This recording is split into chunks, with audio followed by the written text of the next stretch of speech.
Greetings, everyone. It's your girl, Adina, the goddess of magical movement. I am here with the 7th edition or the 7th episode of the 3rd season of the Goddess Technology Podcast. I have an amazing guest today, Rakhem Seku, Carl E. Stevens. I can't wait to get into this conversation. Before we get into this conversation about Goddess Awakening, crafting your own path in a world of conformity, I have a few special messages for you.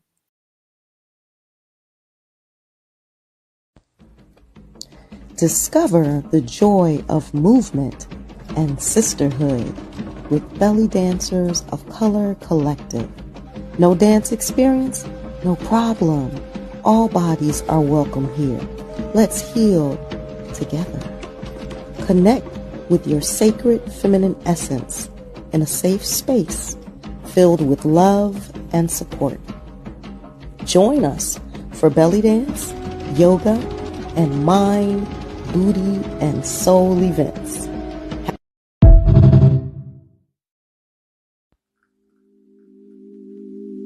Hi, Goddess. Embark on a sacred journey. Goddess Technology Retreat, Bali. Join us August 2nd through the 9th, 2025 for an unforgettable experience designed exclusively for the divine feminine. Nestled in the lush, tranquil landscape of Bali, this retreat is your sanctuary, a place to draw within and nourish your soul's deepest yearnings. Live, awaken your inner goddess with transformative events and sacred rituals that celebrate your unique essence. Rest, surrender to the soothing embrace of Bali's serene beauty, where every moment invites you to relax and renew. Rejuvenate.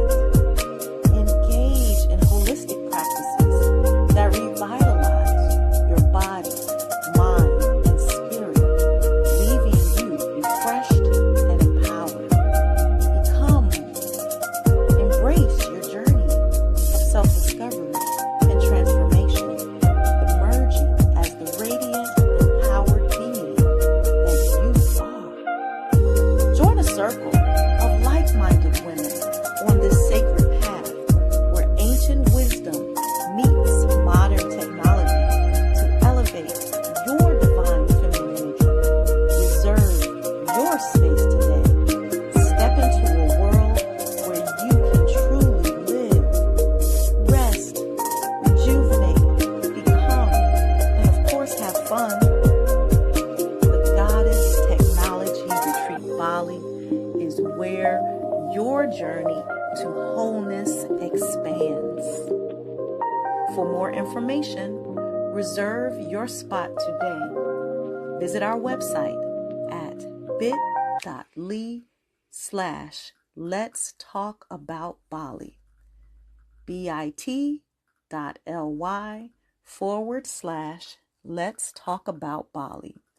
Your divine transformation is calling you. Let's go, Goddess. Let's go. Yay!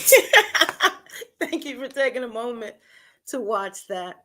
Like I said, I'm your girl, Adina Gittens-Smith, the goddess of magical movement, co-founder of Belly Dancers of Color Collective, founder of the Goddess Technology Program and Goddess Technology Podcast.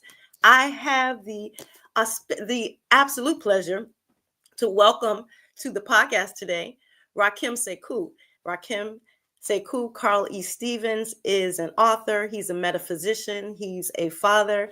I have the pleasure of saying he's been a friend of mine for more than 25 years, I'll say. So I'm going to pull Rakhem on stage right now, and we're going to talk.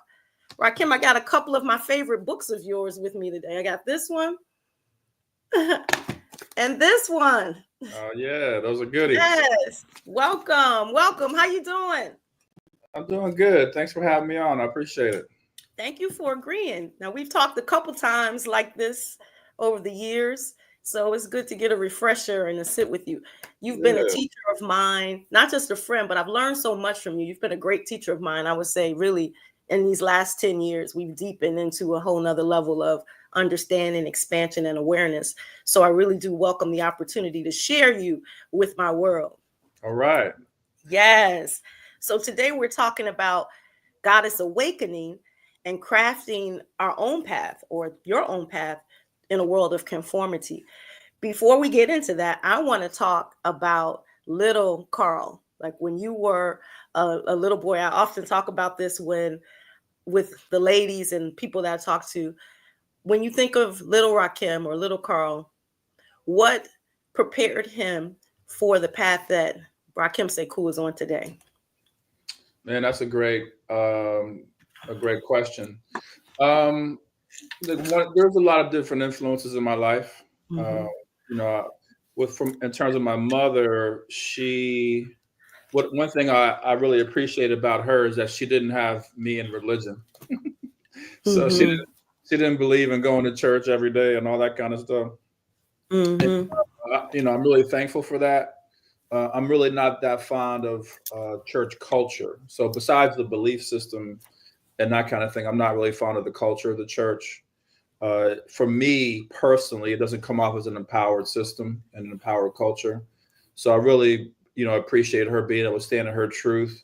Obviously, her mother, my grandmother, they were very much into the church and very religious and all that kind of stuff. So that was a big thing. And then my father, who's actually my stepfather, he really turned me on to like the concept of Pan-Africanism and learning about your history and learning about our culture, before the transatlantic slave trade.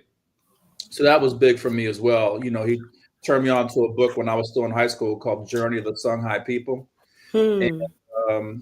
that kind of started my journey of like self-knowledge, but also like believing in myself and being proud of our heritage as a people, that Mm-hmm. kind of thing. So those are probably two big things that kind of shaped my path.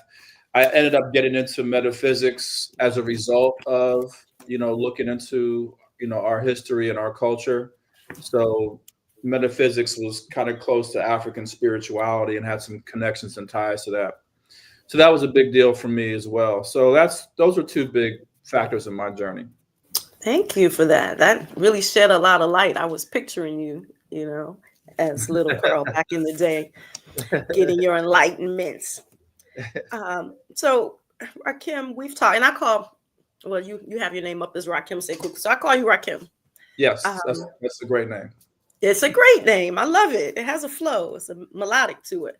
But how do you define feminine freedom, and how do you understand the feminine's need to seek freedom? You and I've had conversations about that, but can you explain that from your perspective, please? Yeah, feminine freedom. I mean, the first thing is to understand what the feminine is. And once you understand what the feminine is, then you'll understand that freedom is essentially it's an important aspect of feminine expression. So feminine freedom is, what I like to describe it as is it's the ability and the state where, feminine energy expressed, whether it's through, men or women, um, feels safe, feels protected, feels provided for, and has the ability to move as it needs to move and express as it needs to express, in order for it to be able to tap into its magic. You know, so for women specifically, it's very important that women feel a level of covering and protection, and at the same time be able to have full expression within that cover, within that protection. So that's what feminine freedom is for me. I mean, and that can come out in a lot of different ways. Obviously, it comes out in terms of being able to express the emotions and the feelings you want to express, whether that's just through movement or through, communication with other people or whatever it might be. Also, the feminine being able to connect with other people as she sees fit in whatever way she wants to do that, and do that without judgment. Um, that's a big part of the freedom, and to that point, Adina, feminine freedom, and I speak this to my clients, like it takes courage. Ashe. It's one of those things like, freedom it's a way of life. It's a way of thinking, just like love is. And, you have to understand, like, no one's really going to give you permission to be free. You have to adopt that mindset, that mentality. And, everyone's going to express it in the way they want to express it. But the point is if you feel that, you can do the things that you need to do for you to be in your authentic self, especially as a woman, then you're basically in your freedom. If you feel that you're being confined or, restricted in some way or oppressed in some way, whether it's by the judgments of your partners or the judgment of your family or society, whatever it is, and you're allowing that judgment to restrict your movement and restrict your expression, then you're not free. And that's probably the critical difference. And that's going to be a journey for a number of women to figure that out. Thank you for that. I love the clarity. You made it really clear in terms of the bottom line is the courage part. I have been in service to the feminine for many, many years, from doing hair and dance, and then all the things that we do in the mystery schools and that kind of thing with Goddess Technology and, all the other initiations. You and I have been through many, many, many initiations. Mm-hmm. One thing I know for sure, in sitting in groups of women judge themselves so harshly, and then they judge each other harshly, Mm-hmm. And so when someone is doing something that is quote unquote unsavory, or they will consider to be wrong, there's all kind of judgment around there. And it's that mob, I'm not going to say mob, but group think. How when they talked about that when we were in high school, group think, you'll get in a group and do stuff with your peers, but it's that kind of that pressure to do something because your girls don't want to, or the herd, how the herd moves, that kind of thing. So feminine freedom does require some detachment from the herd to a certain respect. I'm not saying leave your girls, but it's what you're saying is you have to ground in your own understanding of what is for you and what's not for you. And that's where that sacred trust and all those things come into play. So it is a lot of deep self-work to understand what it is you want and then have the courage to get it. It's two different things. Absolutely. So, and we didn't say, we jump right into the day. Happy spring equinox. Right. It's springtime. Yay. Yeah, it came in today, the 20th. Yes, it's today, 5 o'clock at my time, maybe 4 your time? Yeah. Early in the morning. Okay, so as far as spring equinox, because we, of course, work with nature and that kind of thing, how do you see spring equinox as a symbol for renewal and balance, for divine feminine freedom specifically? How can we use that to align with some of this harmony? Yeah, the spring equinox. So in the system that I teach and coach with, the spring equinox represents the halfway point of the year. And it's really the time for you to check in with yourself and to really understand who you are. So there's a few points that are really good for that. One's the spring equinox, the other is the fall equinox. So spring is like, look, we need to check in with ourselves. We need to understand, who we are. Because sometimes you got to take a break from your everyday life and really ask yourself the questions. Okay, as a creator, as a God, as a goddess on the planet, what is it that I'm here to do? What do I desire? What do I feel? What are some of my the things that strike me as my mission? And then giving yourself permission to connect with yourself as a creator, and then giving yourself permission to seek the things that you desire. The things you desire are essentially they operate as the proof of what it is that you of who you are as a god or goddess on the planet. So the things you desire are going to create a path, which are going to be like mini initiations, or sometimes they're going to be long-term initiations that help you consciousness as a god or goddess being, and to prove that you are, who you have incarnated to be.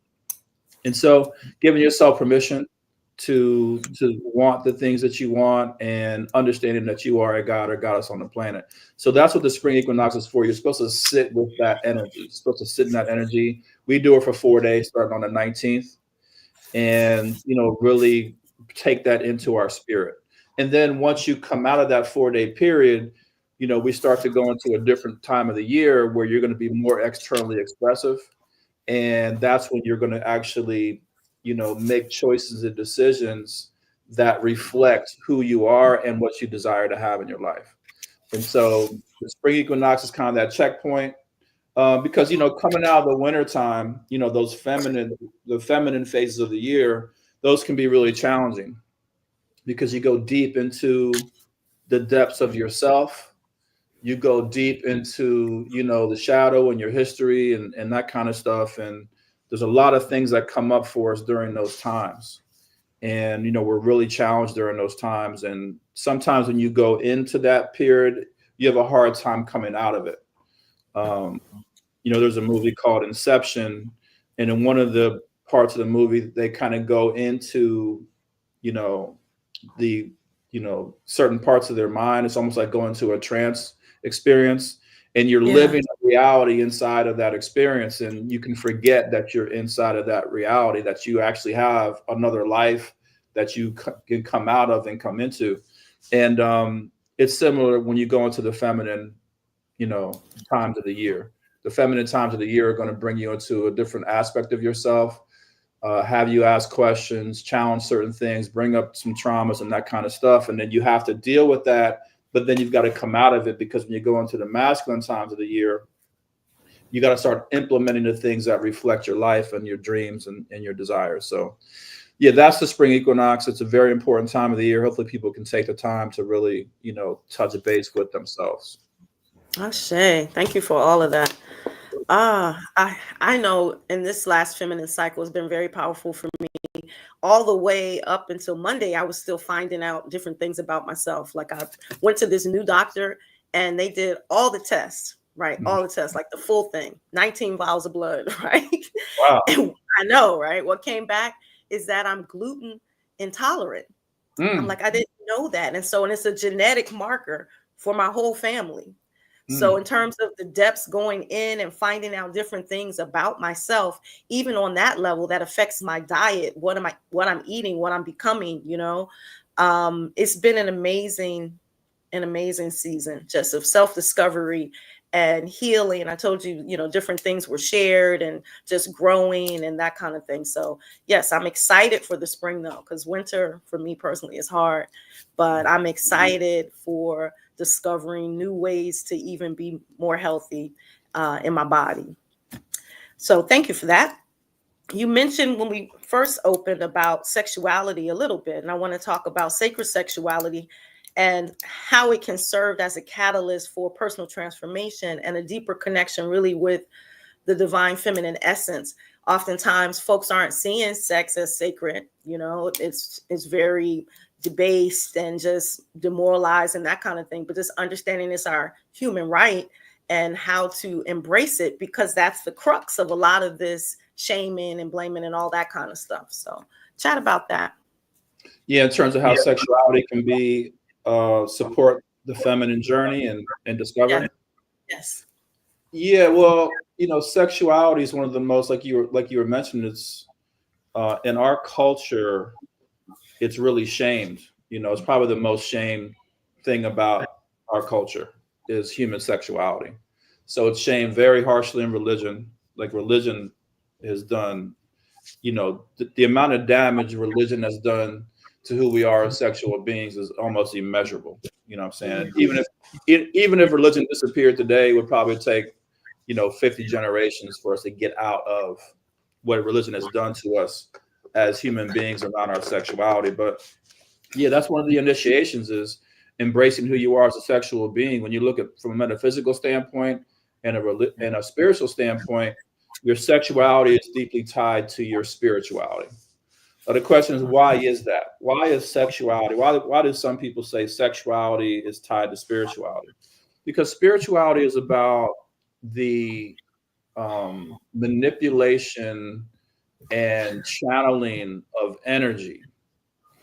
There's two primary things that we're dealing with this incarnation in three-dimensional reality. One is your consciousness, which you're perceiving the reality around you and you're tapping into things and creating desires and you're willing your way through life.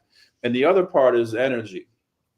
So both of those aspects are like critical for who we are, for our experience. You know, and energy, how does energy manifest? Energy manifests in a number of ways, but one of the ways it manifests is through emotion. So the various emotions you feel basically are symbols of different modalities of energy. Okay. And so, you know, from a spiritual standpoint, the way that you manifest your life and create your life, the way that you move through your various initiations of self-discovery is through your awareness, i.e. your consciousness, and your ability to manage and control energy. You understand? Mm-hmm. So sexuality, what sexuality is one of the most powerful ways that we can, you know, raise and manipulate our energy. And not only can we raise and manipulate our energy, but it also brings forth the concept of community, where you can actually connect with another human being, and through a cooperative, you know, and consensual endeavor, you all can raise each other's energy together. So sexuality also shows you the importance of coming together with, you know, another human being, and creating together, and you know, really having a profound experience together. So from a feminine standpoint, again, you have to initiate yourself into embracing your sexuality. You know, one of the biggest issues with us in terms of our society and all the things that happen on a sexual level, especially things that are considered, you know, wrong in our society and stuff like that, a lot of that comes about because of the suppression of sexual energy, because we don't embrace the most powerful force within us. And so one of the things that women can do is you can learn to embrace your sexuality. And that's going to be an individual journey as well, because we all have our own backgrounds and, you know, the things that we've gone through in regards to our sexuality. A lot of it's not so good, especially in terms of how society and our parents and et cetera have, you know, suppressed that and oppressed that within us. But that's where everything starts. You have to become the master of your spirit. You cannot become the master of your spirit without mastering sexuality. You have to embrace it. You know, you have to understand the power that you're unleashing every time you connect sexually, you know, whether it's with yourself, but especially with somebody else. And so that's what, to me, that's where one of the journeys begins. Unfortunately, again, because of the society we live in, a lot of women shy away from that, you know, and because of their past experiences.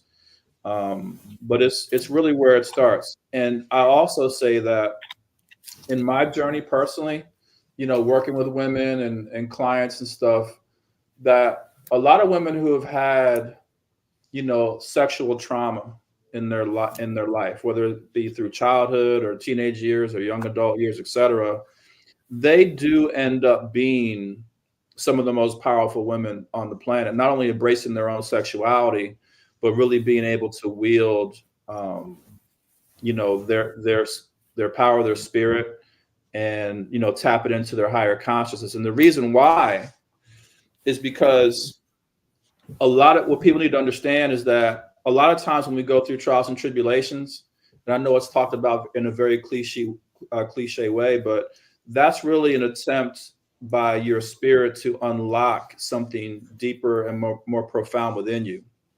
And the same thing is true with when it comes to the challenges we had around our sexuality, spiritual challenges, sexual challenges, etc. And so if you can understand the lessons that were trying to be taught to you during those experiences, what you're going to do is end up unlocking something very profound within you.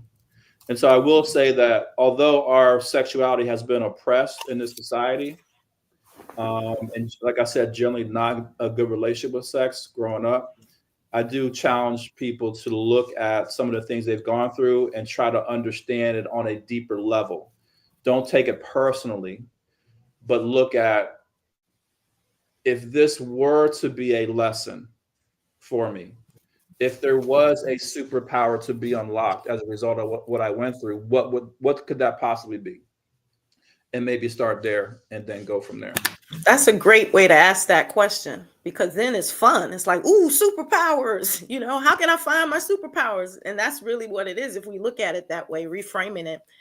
I find that in dance, because you talk about religious repression of sexuality and how that has affected us, a lot of times, well, not a lot of times, but sometimes people also have the same hangups in dance because, the sensuality of moving your body and that kind of thing. And there were some whose practices didn't allow them to dance. But then we also know there are many practices that are dance. Dance is a prayer for the body. We know that. But for me, as a lifelong dancer, my opening did come through dance, through actually moving my body. I was actually able to be opened into a deeper understanding of the divine feminine and what's possible. But without it, and this is through belly dance specifically, because it focuses on, it's the oldest living art form, which is the feminine imitating nature and moving and playing inside her body. The oldest continuous living art form is belly dance. And so, but the stigma of it in this country, in the West, I'll say, is that it's salacious, or that it's, like pole dancers or strippers. And again, I have nothing against pole dancers or strippers. It's just not the same thing. That's another art form. But people sometimes put us all in the same category, and it's just not. But they all are places where women, and anyone, not just women or people in women's bodies, but those who are seeking the connection with the divine feminine, it can be met in your eyes on the dance floor, as you're moving your body and things are happening. So I love what you shared. Thank you. So you touched a little bit on the shame and blame and where that came from. And, we talk about epigenetic shame. So you said 50 could be 50 generations if everything stopped right now for us to clear it. I don't think people really get how powerful genetics play a role in shame and blame, and in our consciousness and our understanding of why we act the way we do. I hear a lot of people say things like, oh, well, that's just me. It's like, but what informed me? What are those things? Like, if we start looking at that, maybe that's not you. Maybe that's some stuff that was put on you and you just took the program and went forward with that. So the question is, what are methods to really live more authentically, or to start to clear away some of that shame and blame and all of that pain that is blocking people's path to freedom, or people are holding it because they don't even have to do it, whoever they are, anymore. Like you said, the program is already running. So how are we exiting this program or this path and charting a path to freedom with these epigenetic markers in our consciousness? Yeah, I would say you want to be around people and be in programs that promote, your authentic expression. And you want to be around people who are not judgmental. You want to be around people who are, going to talk to you in a very real way about, what they observe. People who are also able to be vulnerable themselves and who are on that same type of journey. So it's really about finding the right tribes and the right communities and the right information and that kind of stuff.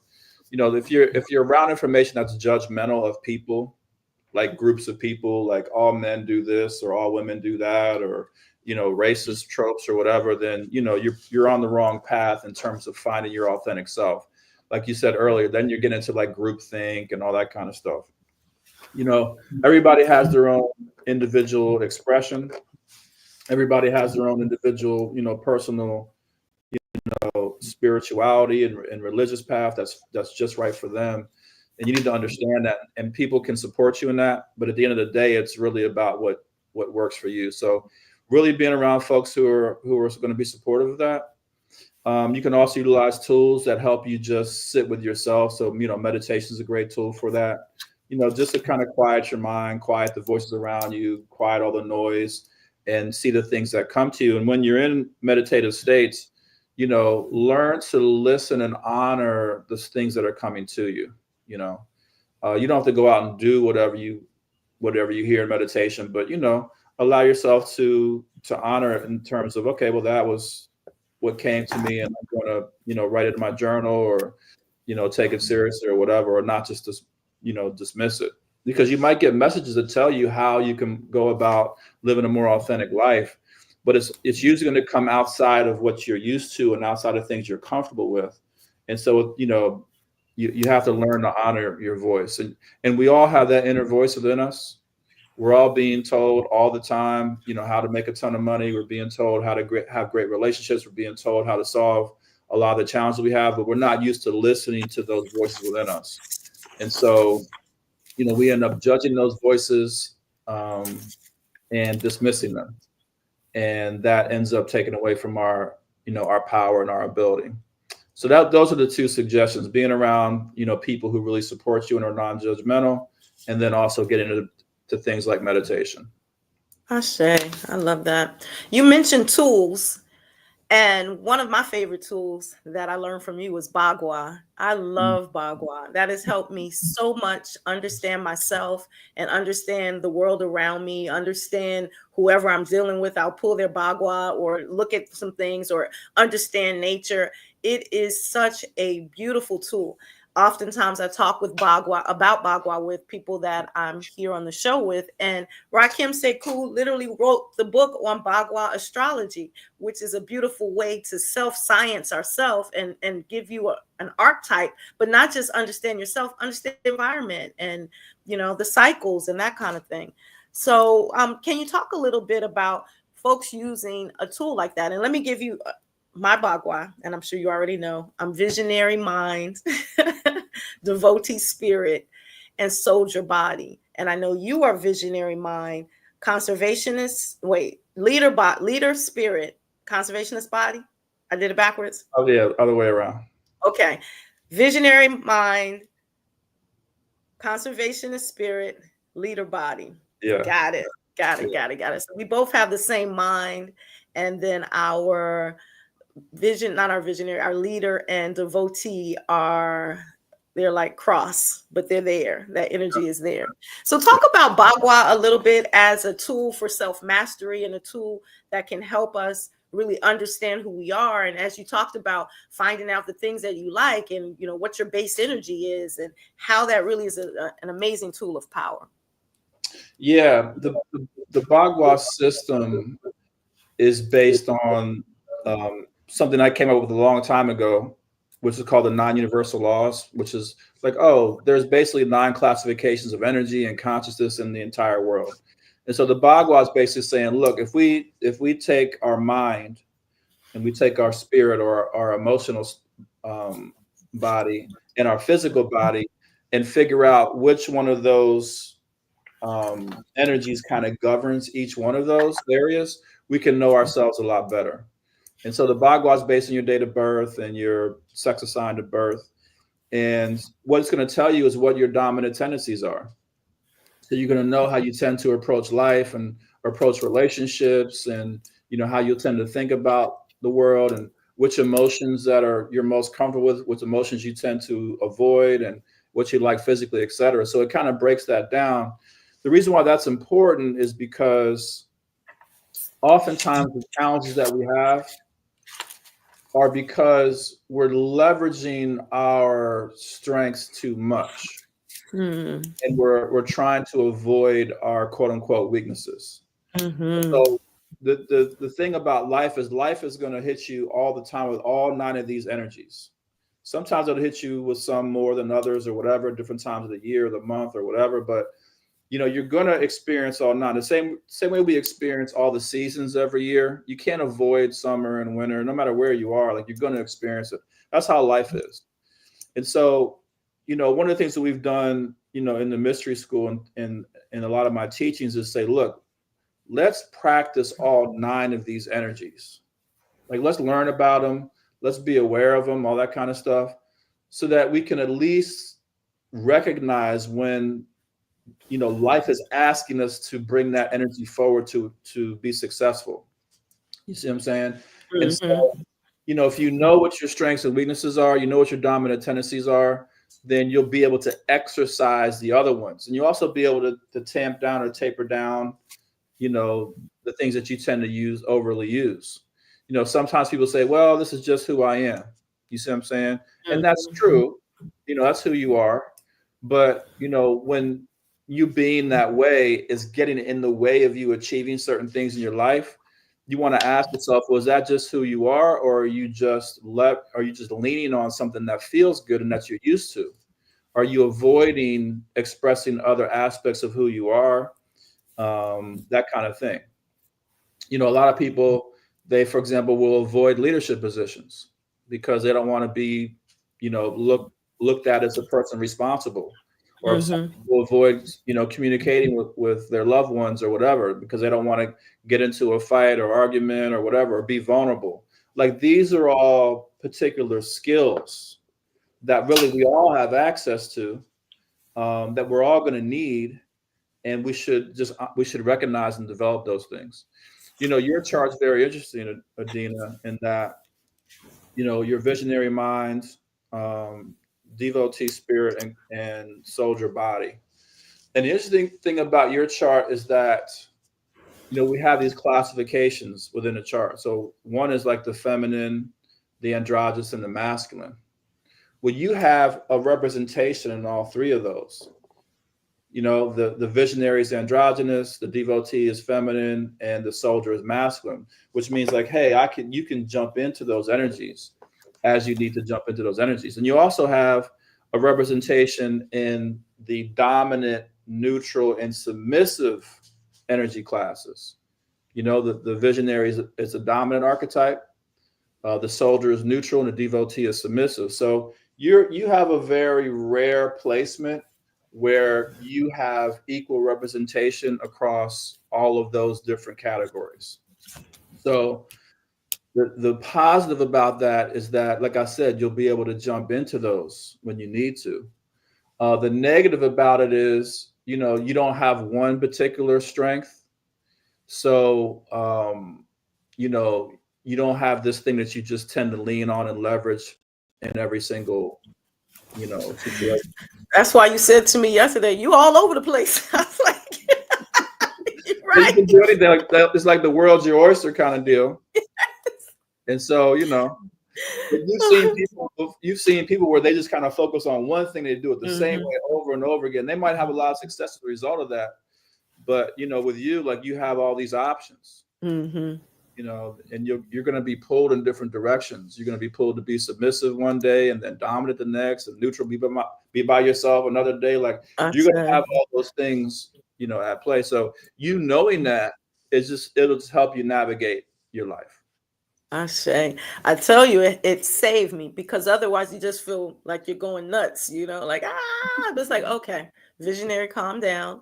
And I told you I was trying to pull into my leader the other day, and I still have a little piece of tiger's eye with me to just say, okay, come on, I need you to calm down. We pulling in some other energy so that I can ground in and navigate and not Yeah. just float and fly. So no, that's amazing. But Bagua astrology, y'all, if you haven't had your Bagua reading or don't know what that is, it's a great way to understand yourself and your loved ones, and to really be more personally successful and effective. So I thank you for that.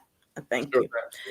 Now, as we talked about breaking from conformity, there are common challenges that a lot of people face. And you mentioned being around people who are judgmental and getting a tribe that is in the same vein that you think you want to go. So once you have your Bagua, your energy, and you have some desires or some thoughts or some interests, now it's time to like really employ some of this courage that we talked about before, to step out there, because perhaps your old tribe, there's no gravitational pull for them to do this, because that's not their mission. This is yours.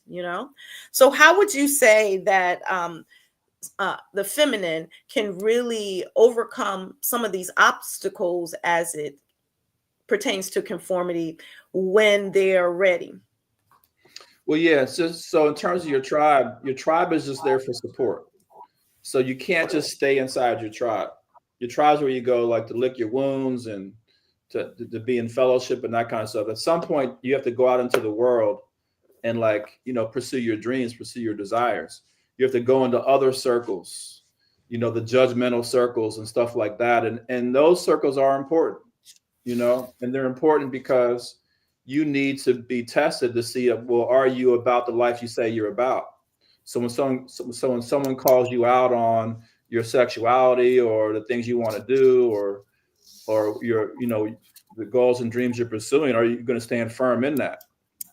Or are you going to buckle and kind of, you know what I'm saying, go with that particular crowd? So you have to step out into the world. At the end of the day, we incarnated into this life so that we can experience life. And the real deal is like, it's, you're going to be challenged, inside relationships, inside family, inside the work that you do, with health, all these things. Like life is like, okay, like I want to put you in the real deal. We're not wasting this lifetime. Mm-hmm. Feel everything. I want you to experience everything. I want you to be challenged. I want you to be sad. I want you to be happy. I want you to have success. I want you to have failure. Like life wants all of that stuff. So you can't avoid, like I told you earlier about avoiding any of the 9 energies or the seasons. You can't avoid any of that stuff. You're getting all of them. You can't avoid heartbreak. You can't avoid any of that. So again, as a woman, my advice is like, look, you have to get out here and actually live your life with the skills and the consciousness that you've been studying and practicing inside your tribe, inside your circles. So you got to go out there and do it. You got to go get into relationships. You got to go, have sex with people that you feel connected with. You have to go try this new business. You have to go, do all these things, do your travel and do whatever it is, go have the hard conversation with your children. Go have the hard conversation with your parents. Like you got to go do these things. You see what I'm saying? Like that's the key. There is no, you just study or watch videos or stay within your tribe and all that. Like that's good for support and healing, but it doesn't count. What counts is, you went out there and you challenged, yourself and whatever's out there. You see what I'm saying? Like that's the completion of the initiation. Yes. And so, as you learn to utilize, like one of the things with women is understanding, like I said, feminine energy and what it is. And it's really hard to go live your life utilizing feminine energy as a major component for how you navigate things. Because the nature of feminine energy is it's not going to give you an immediate return all the time. You know what I mean? Like masculine energy gives you immediate return. So if I want to go up and get somebody's money, I can go slap them upside the head and grab their wallet and take off. That's an expression of masculine energy. With feminine energy, where you're attempting to, magnetize things to, you're attempting to influence things in a particular way, it's a different modality of living your life. And a lot of times, one of the challenges women have is you're not comfortable slowing your pace down and having faith in who you are as a feminine being. That takes practice, And also the other thing too is, what's the big thing for women as well, and a lot of men are going through this, is you can't, a lot of times what's popular now is being in a victim mindset. And a victim mindset where, you're blaming a whole class or group of people and all that kind of stuff, that takes away your power as a god or goddess being on the planet. That's why we have the progressive love tenets, where we say, there's no shame and there's no blame. There's no victims and there are no villains. There's no copping out of life and there's no dropping out. And the purpose is growth and the benefit is love. The benefit is love.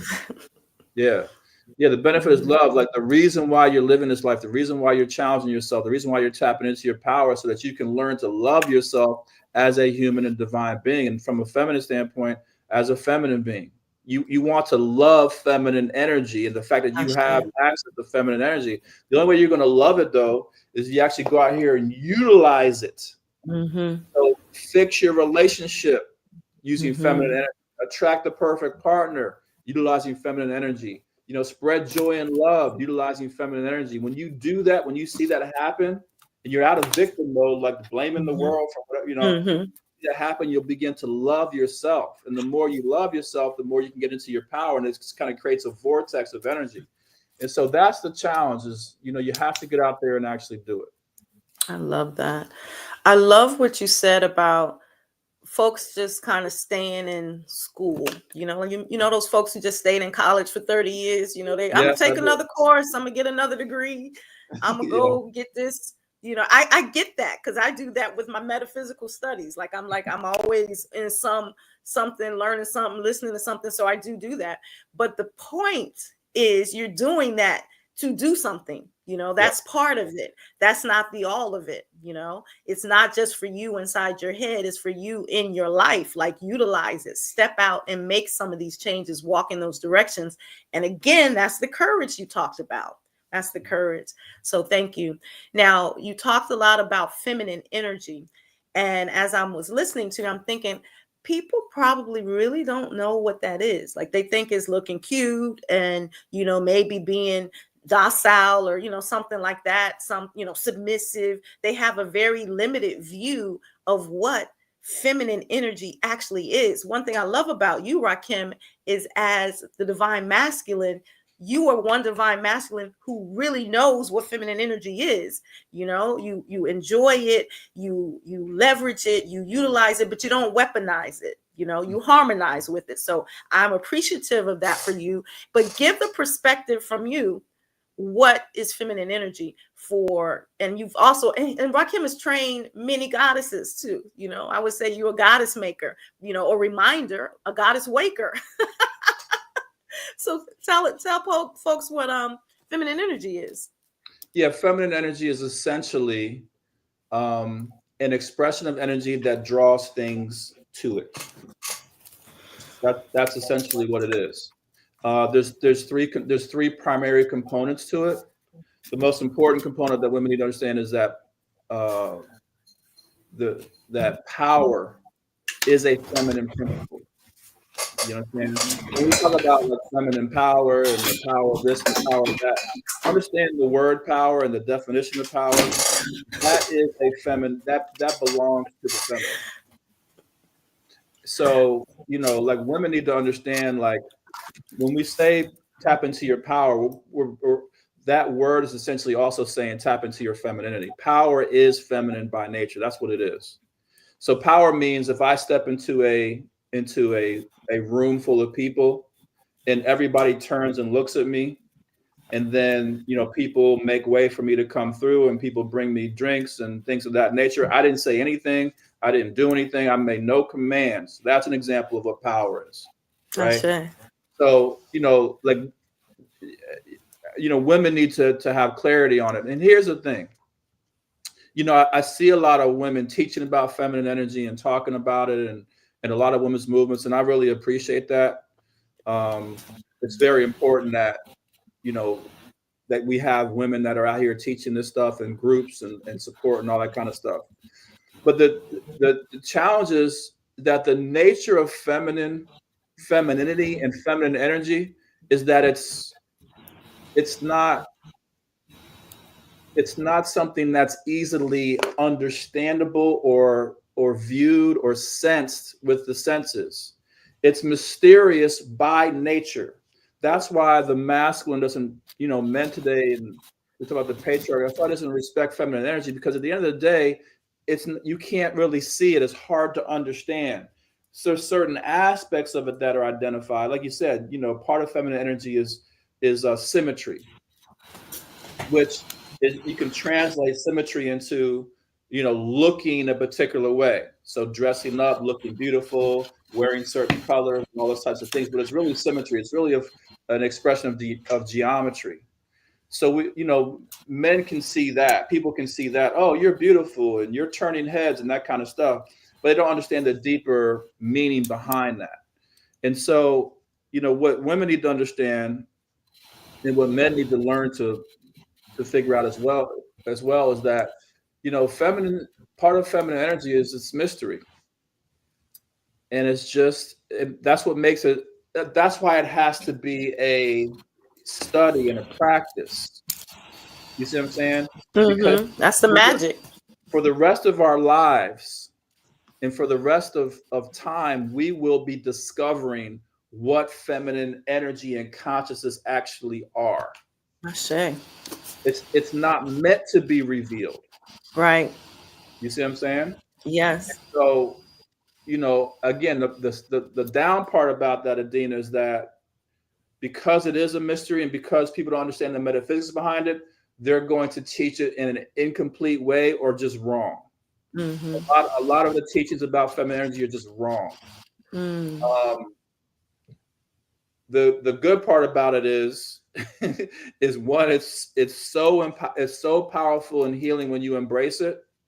Like the reason why I teach about feminine energy is because, first of all, we all have it, whether you're male or female, but I use it all the time. Like I love utilizing feminine energy.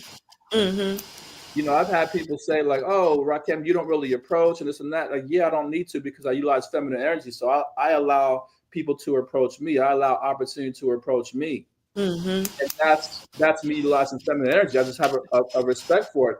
And going back to your thing around the Bagua, I have a conservationist spirit, which means the energy within me is governed by the conservationist. The conservationist governs power.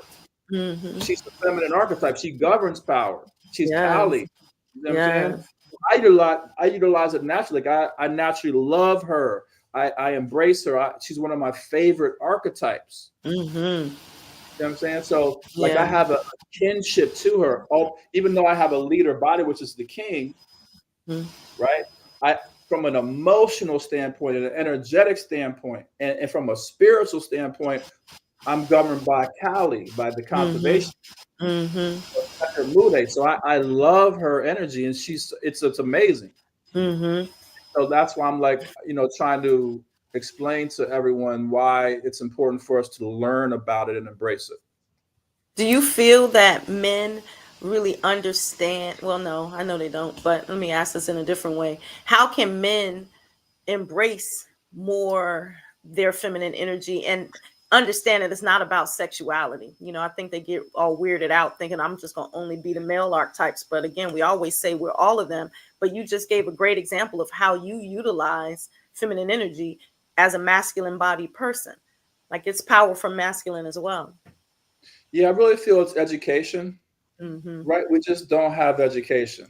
Right. And, the feminine, like the feminine deities are just, they love the confusion because part of the feminine thing is also being a rare breed. You know what I'm saying? That's why you have to be initiated into her consciousness, right? So she loves the fact that people are confused about her, even though it's causing mistreatment and a lot of issues. Like, so for example, one of the big things that came out with the Kevin Samuel stuff was like, well, what are women bringing to the table, right? And you have a lot of women trying to figure that out. Like men, what? I am the table. What you talking about? So if you understand feminine energy, then you understand, well, the reason why men built the table in the first place is because feminine energy was the impetus. You see what I'm saying? To have men do that. To have a home, Yeah, I mean, for like I was explaining, it was on my I have a subscription group on my Facebook and my Instagram. And I was explaining last week about this. There's this meme out there, you might have seen it, and it's an apartment, a studio apartment, and there's a TV on the floor and an air mattress and like maybe one other little item in there. And the tab said, "Women get offended by how little men need." Right? So like no furniture, no pictures on the wall, none of that stuff. And I use that as an example on my Facebook Live for my subscription group. And I said, well, that's explains everything. Because if you leave it to just men and masculine energy, although they won't admit this, if you leave it to just men, we'd still be living in the forest. we would not have the motivation and the impetus to be building the things that we're building. Men think they built cities because they wanted to build cities. Men think they discovered technology because they wanted to discover technology. No. You did these things because you were motivated and inspired and desirous of appeasing and pleasing the goddess. Now, because men are not aware of this, and Freud, the famous Sigmund Freud, the famous psychologist, considered, I think, the godfather of psychiatry and psychology, he alluded to this. he tried to say that the technology that we see and the cities that we see are really a result of pent up sexual energy. But the reality is, what it is it's the goddess. Mm-hmm. There's I said this on my live too. There's an AT&T commercial from about 15 years ago. You can look it up on YouTube. Type in AT&T commercial. I want more, right? And it'll be a little girl in class, and the guy saying, "Well, the teacher's saying, well, what do you want?" And she's like, "I don't know. I want more. I just want more. I want more." Like that. That's feminine energy saying, "Look, there's more to be had. We don't have to settle for what we're seeing, what we're experiencing. There's more to be had out there." And so, again, the issue right now is the ignorance in society about what femininity is, what masculinity is, and the fact that we don't even acknowledge androgyny, except for like little weird circumstances. And until we understand that, until we're educated on that stuff, life's going to be really challenging because you're not going to know what's coming at you. You're not going to understand yourself. If you don't understand the masculine, the feminine, and the androgynous parts of yourself, then you're lost. If you don't understand, you have a mind which thinks one way, a spirit or emotional connection, thing that feels one way, in a physical body, and those three things are independent, although interdependent, that you're not going to understand. Just like you said earlier, like with your situation, like I want to do this, I want to do that. Yeah, your mind wants to do this, and your spirit wants to do that, and your body feels this, and so it's a community. You've got to learn to integrate those energies. So it's about education. At some point, we got to learn these things, but you have to want to learn. Initiation starts with you saying to yourself, "I want more." And there's always more to learn. There's always more to discover. You always have more power. You've got more potential. That's a constant in the universe. You never reach your potential. You see what I'm saying? You can always do more. However, you can reach the potential that you were meant to reach this lifetime. I say. Okay? Yeah. You want to ask the question, how can I be better? How can I be more? What more is there for me to know? And then the universe is going to bring those lessons to you. That's why I told you earlier, don't ignore the thoughts that come to you. Because the universe might say, "Hey, go to the cafe today at 12 o'clock. You're like, "Oh, whatever. I got other things to do." Not knowing that maybe your teacher was going to be there. Your next teacher, or your next business partner, or your husband or your wife. Like we're ignoring who we are. The voices. The messages. That's absolutely. Right. That's right. Wow, that's a lot, Rakhem. Thank you. Now, I'm thinking about, and we're coming to the close pretty soon here, but a couple more questions, and then we gotta dance at the end, Rakhem. All right. Yeah, something in energy. But I know you counsel couples, and you've done that for years. And recently, we talked about universal divorce and the tenets of that. And as I think about the community, Progressive Love Academy and Psalms and all, and Divorce Proof Club, and all the work that you do to help couples stay together, and then sometimes couples come apart, I want to talk about the tenets of universal divorce, how you see that in sync and harmony with renewal and freedom and all of that, and just really help me understand how that works. Yeah, so universal divorce is a concept that we created. Kenya, my wife of 30 years, created. And it's basically saying that there's a concept of, you have to understand everything is not forever, meant to be forever. And that's a tough concept for us to accept, especially when it comes to relationships and family. Like, it's just a universal thing. Like, we're not always going to be here on the planet. And everything that we create and involve ourselves in is not necessarily going to be permanent either, right? Universal divorce is the concept of saying, look, when a thing has lived its required life and done what it's supposed to do, there's going to be signs of, okay, now it's time for you to move on to something different. So, I just recently came out of a major relationship, and I labeled that as a universal divorce. Now, again, you got to be careful with that. It's very challenging to label something universal divorce, like, oh, it was meant to end or whatever. So I'm not going to say it's necessarily easy to know, but one of the ways you can know that it's universal divorce is you say, well, look, Am I seeing signs that, you know, what we created together has changed profoundly and is no longer in sync or is coming to an end? Are we seeing those signs?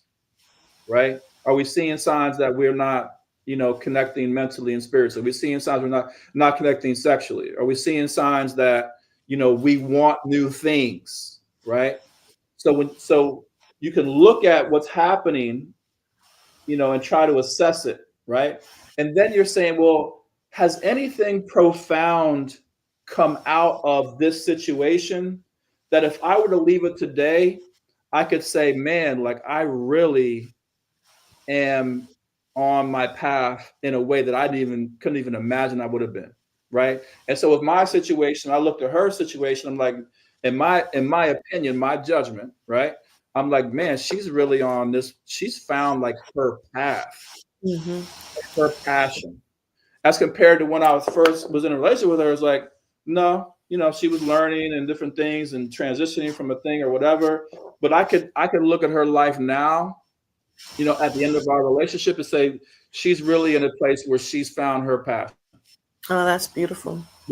without question. So even if Mm-hmm. I were to, not just if we were to like not be together, but even if I were like to die or whatever, you see what I'm saying? Like, would she be on her path? And in my opinion, the answer is yes. And then I ask myself the same question. Like, if I'm not in this situation anymore, have I been exposed to some revelation or something in my life that would say, yeah, this is where you need to be and you're heading there? And the answer is yes, then that's the clue. And the last thing I'll say about it is the question is, was the union the primary reason for us having those realizations or being on our new path? So I can look at my situation and hers and say, yes, her contributions to my life is what allowed me to be where I'm going. And my contributions to her life can, you know, are the reason why she's, you know, where she's going. So that's the concept of universal divorce, which is like, look, things come to an end. Doesn't mean it's going to be easy. Doesn't mean people aren't going to be pissed and all that kind of stuff. Like, that's just human nature. But at the end of the day, as a spiritual being, as God and goddess beings, like facing that reality, then that's just, you know, that's the reality you have to understand. Mm-hmm. As opposed to dragging things along, you see what I'm saying, for Mm-hmm. years, for decades and stuff like that, and not realizing that, you know, oh, the purpose of this relationship has been served. And That's I can right. move on. Now, again, it's a dangerous thing. Sometimes people throw stuff away before they learn a lesson. And you know that because you find yourself right back in a similar situation with the next person or whatever. You don't feel the fulfilled or the upgrade in terms of what you're actually manifesting in your life. So you got to be careful with that. A lot of people throw things away, say it was time. No, most people who throw their relationship away, it was not time. You didn't do the work, X, Y, and Z. So it's you have to really meditate on it and really be in touch with yourself to know the difference. Ashe. Thank you for sharing that. Wow. Okay. That gives folks something to look at. And I love how you talked about, you know, looking at the markers and seeing what was produced out of the situation. Like we made a product, we did this, and, you know, and you're going in a path. So that's amazing. Yeah. Now, last question, and then we're going to bust a couple moves and then we're out of here. What do you think is the best way for the divine masculine to support the divine feminine in her charting her own path out of conformity? I know a lot, like the Kevin Samuel types, that's the last thing they want to do. But progressive men like yourself, men who love women and love women to really be in their power, what's the best thing for them to do? How can they help? Yeah, that's great. I think learning about masculinity is great because if you understand masculinity, you understand the importance and benefit of true feminine energy in your life and feminine consciousness. So, like I said earlier, like feminine without the masculine and masculine without the feminine is like, it's just like nothing. You see what I'm saying? Like, these are batteries.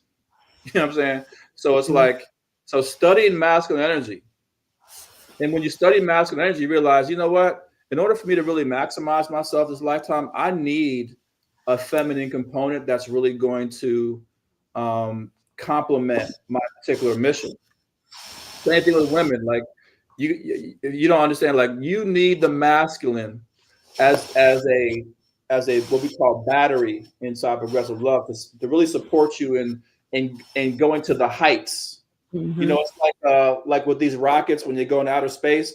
It's like you have the spaceship attached to a booster. Yeah, Mm-hmm. like it's not that you need it for your identity. It just helps you. It's like sex. Like, yeah, you can masturbate and that's wonderful. You know what I'm saying? But it's no comparison to a powerful sexual partner that so you are in sync and you create this battery and this circuit. Mm-hmm.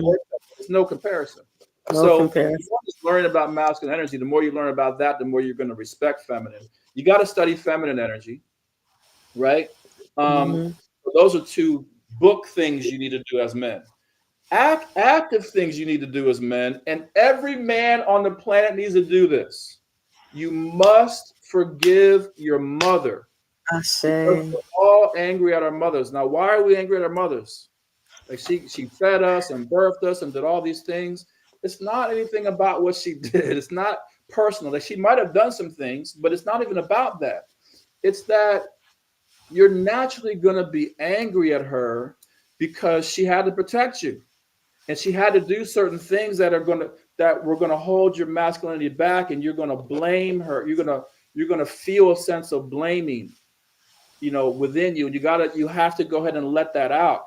And the reason why I'm saying all men have to do that is because in our culture, especially, not only are you going to have that feeling of the blame thing, but we're not given permission to talk to our mothers and express to them how we really feel, especially as a young child. Mm-hmm. Like, Mom, what you did was fucked up. Like, and because she's not in her spirituality, she doesn't understand that little children and young boys need to be able to express that. And young girls need to be able to express their feelings and not take it personally. Like every human being feels they were betrayed by the people around them. Mother, father, aunts, uncle, in some way, shape, or form, and at some time or whatever. Siblings, Yes, whatever. It's just it's human to feel that way, but we have to be able to express it. So if I'm not able to tell my mother that, how I feel about her, or how I felt about things she did, then I'm suppressing that energy. I'm going to end up projecting that on every woman I date going forward. Because women are like, I don't understand why are these men so angry? They're angry at their mothers and they're going to project it on you until the end of time. And if they don't get the healing, then there's going to be no improvement. Okay. But Kenya, she channeled a ritual for me about 15 years ago, where I had to go through a process where I had to deal with my mother. I had to get on the phone. It was a whole thing. I had to do this spiritual baths and all this stuff, but I had to talk to my mother and tell her things I did not like. You know what I'm saying? Like, how did she take it? Okay. She just listened. She was able to hold space. She was able to hold space, and that was part of the healing for me. I didn't think she'd be able to hold space for it. When Kenya told me the ritual, I was like, you must have lost your mind. You can't express these things to your mother. You see what I'm saying? Because that's forbidden, especially in the African American community. That's forbidden. You see what I'm saying? So when my mother was able to hold space for me, like that felt so fucking amazing. It improved our relationship so much. Wow. We could talk about all these things, and I understood her better. She understood me better. So I had to do that for weeks, if not months. I forget how long I did. Like every week, I had to have these conversations. So that as a man, if you don't do that work, then you can forget it. And again, it's hard to express to people who are outside of spiritual culture or don't have this metaphysical background because you don't know that you're holding on to it. Right. You're in denial. You're like, I'm fine. What are you talking about? Yeah, I'm fine. Like, whatever. Let me go make this money. Let me go do this. And then your relationships are crap at home. You're going intimate too early. You're going gray too early. Your health is deteriorating because you're holding energy that's going to literally destroy you from the inside out. So, this work is important. You know what I'm saying? You talk about what we need to do for our communities, doing that kind of work, like men doing that kind of work. And then women have their own separate kind of work to do like that. This stuff is critical. Nothing is going to change without it. You can't just come together like, let's come together as a community. Like, no. Let's pull money and shop together. No, it's not going to work. It's not even about that. Yeah, it's not even about that. Men don't trust women. Women don't trust men. And it's got nothing to do with what men and women are doing today. It's got everything to do with your childhood. We had and this is Belly Dancers of Color, had a Honoring the Divine Feminine, and was hosted by the Divine Masculine. There was a brother who had been at our Honoring the Divine Masculine, a ceremony ritual that we've done for the last 8 years, and he was so moved by that. He organized the brothers to bring that back to us. It was so beautiful. And in this ritual, we had public apologies. Folks got up and apologized to themselves, to their mates, to their mothers, to their fathers, to their children, to their future husbands. You know, it was so healing. People cry, people dance, people sing. But like you said, these things are helping on a deep level. So thank you for saying that, because that just goes to show that we have to get back to trusting and really loving each other, because the benefit is love. We're doing all of this because we love each other. We got to get back to the benefit. So that being said, the benefit of love, we can dance, baby. Just get up and just move however you want. We got a free dance for 30 seconds, okay? All right, free dance. Free dance, whatever you want to do. Don't leave me out here by myself now. Put on a good one now. I want to hit now. I want to hear that. All right.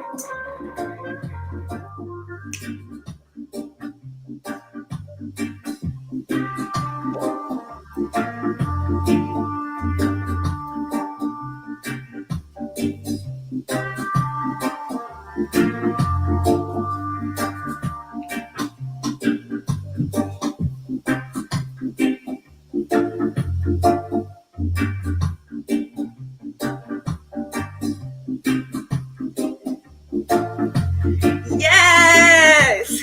Right. Yay, Rakhem. I did a little something. We got some feminine energy on today. All right. Yes. Rakhem, I love and appreciate you. Tell the people how they can reach you, what you got coming up next. Are you on any more reality shows? Can they join your subscription? Like, what is going on? How can they reach you? Yeah, they can reach me by email, rakhemseku@gmail.com. That's RAKHEMSEKU@gmail. Any questions you got, all that kind of stuff, just hit me up. Go to my Instagram, Carl E. Stevens Jr. on Instagram, and click the link in my bio. You can see some of the courses and coaching certifications that I have. As a matter of fact, one of them I'm doing right now, get ready to do I2 Tantra again. So I'll be facilitating that and teaching that, and also Kingdom Cipher, which is a initiation for men. So I'll be doing that in the next few weeks as well. So come check me out. Hit me on Instagram, hit me on my email, and let's get some work going on. Thank you, Rakhem. And I am honored to be in your coaching certification program. I certified Feminine Power Coach through Progressive Love Academy. I certified Bagua Astrology through Progressive Love Academy, Body Bliss, just a whole gamut of things. So I'm here to tell you it's an amazing experience. If you want to deepen into all of the things we talked about, Rich is really deepening into yourself. Check him out, y'all. Check him out. Change your life, change the world. Ashe, thank you. I love and appreciate you. See my train Namaha. Let's see. Ending it.